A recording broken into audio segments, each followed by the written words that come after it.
বিদ্যুতের লাইন নিয়ে বিভ্রাট আসানসোলের রূপনারায়ণপুরের রূপনগর এলাকায়।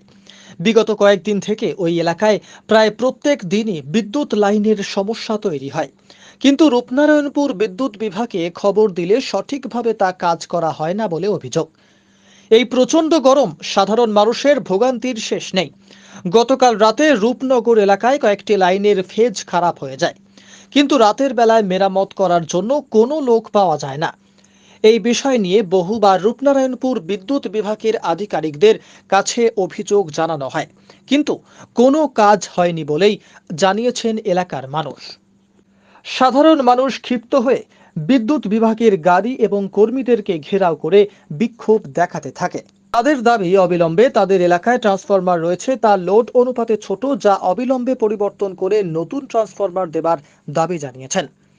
এই ঘটনার পরিপ্রেক্ষিতে ঘটনাস্থলে রূপনারায়ণপুর ফাঁড়ির পুলিশ আসেন এবং স্থানীয় বাসিন্দাদের সঙ্গে কথা বলেন। বিক্ষোভ তুলে নেওয়ার জন্য পুলিশ এবং বিদ্যুৎ বিভাগ উভয় দাবি জানায় এবং পুলিশের হস্তক্ষেপে এই বিক্ষোভ উঠে যায়। তাদেরকে আশ্বাস দেওয়া হয়, অবিলম্বে তাদের বিদ্যুতের সমস্যা রয়েছে তা মিটিয়ে ফেলা হবে। কি হয়েছে আপনাদের এখানে?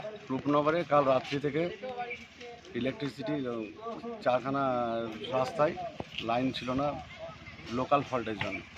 এর আগে বিগত এক সপ্তাহ আগে আমরা এসএসকে নিয়ে এসেছিলাম লোডটা ডিস্ট্রিবিউট করার জন্য। উনি কথা দিয়েছিলেন যে দুদিনের মধ্যে সেটা কমপ্লিট করবেন, কিন্তু তা সত্ত্বেও করেননি।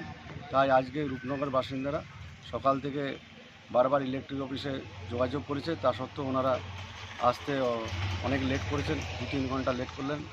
যেটা ওনাদের 6টা থেকে সার্ভিস, সেটা ওনারা 7:30 8টার পর রূপনগরে এসছে। রাতের বেলায় কি কোনো ঠিক করার কেউ লোক ছিল না? রাত্রেবেলা ঠিক করার লোক ছিল না।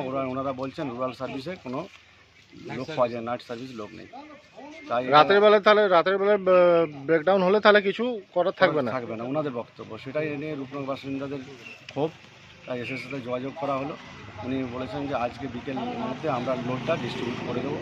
তাই আমরা এখন সিদ্ধান্ত গ্রহণ করলাম যে ইলেকট্রিকের গাড়িটাকে ছেড়ে দেওয়া হবে। বিভিন্ন জায়গা থেকে আরমানদা বা অভয়দা বারবার ফোন করছেন যে এসএস বলছেন যে বিভিন্ন জায়গায় ফল্ট হয়ে আছে, তাই গাড়িটাকে অবিলম্বে ছাড়ার জন্য বলা হচ্ছে। তাই উনি সাময়িক কাজ করে এখন গাড়িটাকে ছেড়ে দেওয়া হচ্ছে। বিকেলের মধ্যে এসএস কাজটা কমপ্লিট করবে বলে কথা দিয়েছে।